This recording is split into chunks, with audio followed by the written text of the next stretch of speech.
اپنے پیر اپنے استاد کی بارگاہ میں کوئی چیز پیش کر کے بات کرے، لیکن واجب نہیں ہے، وجوب اس کا حضرت حیدر کرار اس کے فعل کے ساتھ مرسوخ ہو گیا۔ سول انبیاء والنبی المصطفیٰ، یہ جتنی صفتیں میں نے بیان کی ہیں یہ انبیاء علیہ السلام کو چھوڑ کے اور سرکار کو چھوڑ کے باقی سب پر ہیں، خواہ کوئی صحابی ہے، خواہ کوئی آل بیت ہے، خواہ کوئی اور ہے، سب سے علی افضل ہے۔ صاحب القبلتین، دونوں قبلوں والا ہے، دونوں قبلوں کی طرف نماز پڑھی ہے۔ فہل یوازی احد، کیا اس کے برابر کوئی ہوگا؟ کتنی للکار ہے۔ صحابہ کے جمع غفیر میں تابعین موجود ہیں، خدا کے لیے ایک مرتبہ اس بات کو ذہن میں لاؤ کہ خدا کی بارگاہ میں پیش ہونا ہے۔ کسی بھی صحابی کے بارے میں کوئی گھٹیا رائے قائم کرنے کا حق نہیں ہے۔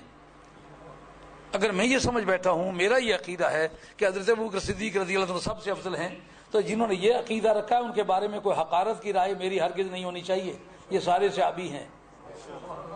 اور فرمایا وہ ابو السبتین فہل یقارنہ بشر، وہ سبتین کا یعنی حسن و حسین کا باپ ہے، اس کے قریب بھی کوئی پھٹک سکتا ہے؟ کوئی بشر اس کے قریب کا بھی ہو سکتا ہے بجائے اس کے کہ افضل ہو؟ وہ زوجو خیر النساء فہل یفوقہ قاطن و بلد، وہ تو خیر النساء کا خامد ہے، کسی شہر کا رہنے والا اس سے بھی اس پر فوقیت حاصل کر سکتا ہے؟ اور للاسود قتال وفی الحروب قتال، کا وہ میدانوں کا شیر ہے، وہ بتاؤ جس میدان میں علی تلوار لے کے گیا ہو خالی آیا ہو، کسی میدان سے ہار کے آیا ہو، کسی کو ضرب ماری ہو بندہ کہے علی کی چوٹ کھائی پر میں کھڑا رہا، وہ نہیں۔ نعرہ تکبیر، نعرہ رسالت، نعرہ حیدری، حیدری، حیدری، فخر اسلام۔ کوئی ایسا بندہ بھی لاؤ جو یہ کہے میں نے علی کو ضرب ماری علی گرا، نہ مانے ایسا بیٹا جنا ہے جو علی کو گرائے، نہ ایسا جنا ہے جو علی کا وار سہ سکے۔ یہ تاریخ انسانی میں حضرت حیدر کرار کا امتیاز ہے، پہلی امتوں میں بھی اس امت میں بھی۔ للاسود قتال وفی الحروب قتال لم تر عینی مثلہ ولن ترا، کہ میری آنکھ نے اس کی مثل نہیں دیکھا۔ مخاطب جناب امیر معاویہ رضی اللہ تعالیٰ عنہ کہتے ہیں تو بھی کبھی نہیں دیکھے گا، علی کا ثانی تو بھی کبھی نہیں دیکھے گا۔ فعلی من انتقصہ لعنت اللہ والعباد الی یوم التناد، جو حضرت حیدر کرار کو کے اندر عیب سمجھے اس پر خدا کی لعنت ہے اور بندوں کی بھی لعنت ہے اور قیامت کے دن تک ہے۔ کیوں جناب؟ یہ کس کا خطبہ ہے؟ حضرت عبداللہ ابن عباس رضی اللہ عنہ۔ اب اگر ہم کوئی بھی عقیدہ رکھنے کا حق رکھتے ہیں تو رکھیں، اس کا تو حق نہیں رکھتے کسی بھی صحابی کی بے ادبی کریں۔ یہ جو الٹی گنگا بہ رہی ہے، جو کچھ کسی نے مولوی صاحب نے کہہ دیا ہے، وہ کہتے ہیں میری بات ہی پوری ہونی چاہیے۔ میں ان لوگوں میں سے ہوں، اگر بات میری غلط ثابت ہو جائے میں چوراہے میں کھڑا ہو کر معافی مانگنے والا ہوں، مگر اللہ کا فضل ہے مجھے پتا ہے اپنے خاندانی تاریخ کا۔ خواجہ گولوی جیسا آدمی رحمۃ اللہ تعالی علیہ، ان کے خلاف ایک مرتبہ کتاب لکھی گئی تیر تفنگ بر گولوی ملنگ، نہ کوئی مولویوں میں سے ابھرا اور نہ کوئی عوام میں سے کسی نے۔ خواجہ گولوی رحمۃ اللہ پھر ایک ایک ہی کر کے گردن ماپی، پھر سب بھاگتے پھرے، لیکن ایسے جوان پر آپ کئی صدیوں کا مطالعہ کریں، خواجہ گولوی کے جوڑ کا بندہ آپ کو نہیں ملے گا۔ ایسے آدمی کے لیے بھی لوگوں نے گھٹیا الفاظ استعمال کیے۔ اب اس پر بلاد فرمائیے حذیفہ بن الیمان رضی اللہ تعالیٰ عنہ، یہ ایک بڑے چوٹی کے صحابی ہیں، صاحب سر رسول اللہ صلی اللہ علیہ وسلم کا نام ہے، اندر کی باتیں جس کو بتائی ہوئی تھی، سب منافقین کا علم ان کو دیا ہوا تھا۔ یہی وجہ ہے کہ حضرت فاروق اعظم کہتے ہیں میں جس جنازے میں جاتا جنازہ پڑھانے سے پہلے دیکھتا حذیفہ بن الیمان آیا ہوا ہے کہ نہیں، اگر وہ آئے ہوئے ہوتے تو بے دھڑک پڑھا دیتا، اگر وہ نہ آئے ہوئے ہوتے تو انویسٹیگیشن کرتا یہ منافق ہے کہ نہیں۔ یار یہ ایسی گھٹیا بوٹی ہے کہ اس صدی میں پائی گئی ہے تو آج پائے جانے میں کیا دقت ہے؟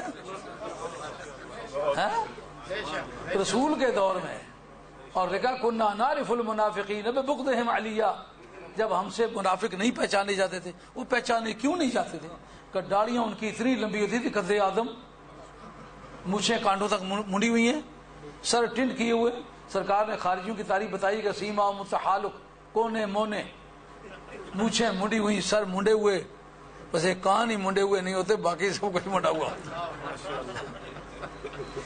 تو پہچانے نہیں جاتے. کیوں نہیں پہچانے جاتے تھے؟ اگلی صفوں میں کھڑے ہو کے نمازیں پڑھتے، اذانیں کہتے، اقامتیں کہتے، کلمے پڑھتے، قرآن پڑھتے، حجوں پر جاتے، اور کوئی حج قضا نہیں کرتے. تماشا ہے یار.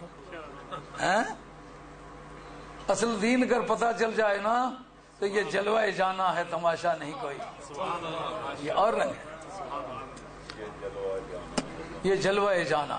کاش کوئی اور میدان ہوتا، اس پر تبھی بفر کے آ جاتے. آج تحقیق کی بحث ہے.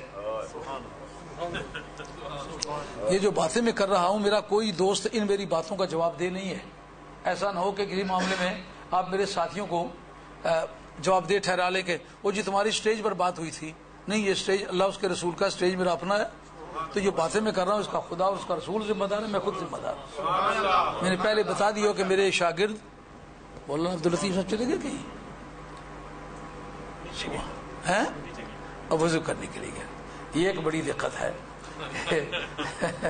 نوجوانوں کو کسی کو شوگر کی تکلیف ہے، کسی کو پتہ نہیں کیا تکلیف ہے، وضو زیادہ دیر تک رکھ نہیں سکتے. الحمدللہ میں کل کی بات ہے 13 گھنٹے کے بعد وہ مطالعہ کرتے، ابھی تھوڑی دیر کے بعد وضو کروں گا، تھوڑی دیر کے بعد کروں گا.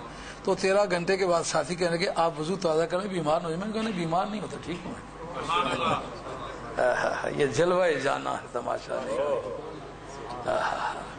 تو اب منافقین کی پہچان نہیں ہوتی. کہتا پھر کس طرح پہچانتے؟ کہتا کننا نعرف المنافقین ببغض علی. علی کے بغض کی وجہ سے پہچانے جاتے. وہ کس طرح بغض کا پتہ چلتا؟ علی کا نام لیا وہ چی بجبی ہوئے.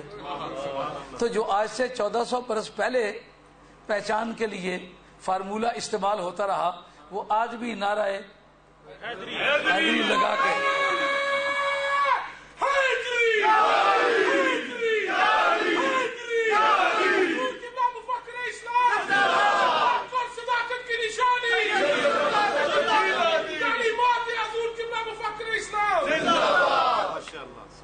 اب بہانا پتہ کیا ہے؟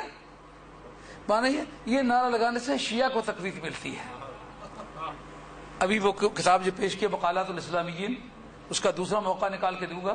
اس نے لکھا ہوا ہے جہاں وہ خارجی بغض علی میں بڑے ہوئے تھے، وہاں محبت شیخین میں بڑے ہوئے تھے. وہ نبی پاک علیہ السلام سے ان کو افضل نہیں کہتے تھے تو باقی ادھار نہیں چھوڑتے تھے. ابھی وہ کتاب نکال کے دکھاتا ہوں. یعنی وہ شیخین کی بہت عزت کرتے تھے. اگر کوئی کہے جناب حضرت صدیق اکبر کا نام نہ لو، فاروق اعظم کا نام نہ لو، اس سے خارجیوں کو تقویت ملتی ہے، کیا یہ بہانہ قابل قبول ہے؟ میں کہتا ہوں ڈنکے کی چوٹ پر صدیق اکبر کی افضلیت کا اعلان کرو، فاروق اعظم کی افضلیت کا اعلان کرو، مجھے کیوں تکلیف ہو؟ سرکار کے یاران با وفا ہیں. اہل سنت کی اکثریت ان کو افضل سمجھتی ہے. میں اکثریت کی جماعت کا آدمی ہوں، ان کا نام لینے سے مجھے کیوں تکلیف ہو؟ وہ علی کا نام تو محبت سے روک رہا ہے. یہ محبت کا کون سا کرینہ ہے؟ من احب شیئا اکثر ذکرہ، جو کسی چیز سے پیار کرے کثرت سے اس کا ذکر کرتا ہے. تو علی سے پیار کرتا ہوتا. میری پنجاب کے دل میں ایک تقریر ہے صرف ہے نعرہ حیدری پر، اور اس جگہ ہے جہاں لوگ روک روک کے مرے ہیں. تو وہاں میرے وہ تقریر کی شاہ صاحب اس موقع پر موجود تھے. میں نے کہا مرد بنو، آج روکو، آج روکنے کا وقت ہے. مگر الحمدللہ روک نہیں سکے اور اس کا جواب بھی لا نہیں سکے. اس میں آخری یہ بات واضح کی ہے، سرکار نے کسی کا نعرہ نہیں مارا، نعرہ مارا ہے تو علی کا نعرہ مارا. اور یہ تفسیر روح البیان کے اندر موجود ہے. اس کی زیادہ بحث نہیں کرتا، یہ نعرے کی بحث نہیں ہے. لیکن یہ اب اگر میں پوچھتا ہوں یہ بہانہ اگر کوئی فٹ ہے کہ علی کا نام اس لیے نہ لو کہ شیعہ کو تقویت ملتی ہے، جتنے معجزات ہیں عیسیٰ علیہ السلام کے ان کو قرآن مجید سے اس وجہ سے نکال دو کہ اس سے عیسائیوں کو تقویت ملتی ہے. ان آیتوں کو درس نہ دو کیونکہ ان کے معجزات بیان کرنے سے عیسائیوں کو تقویت ملتی ہے. جو یہودیوں کے نبی ہیں حضرت موسیٰ کلیم اللہ علیہ السلام، ان کے فضائل جو قرآن مجید نے بیان کیے وہ نکال دو کیونکہ یہودیوں کو تقویت ملتی ہے. اگر یہودیوں کو تقویت ملے تو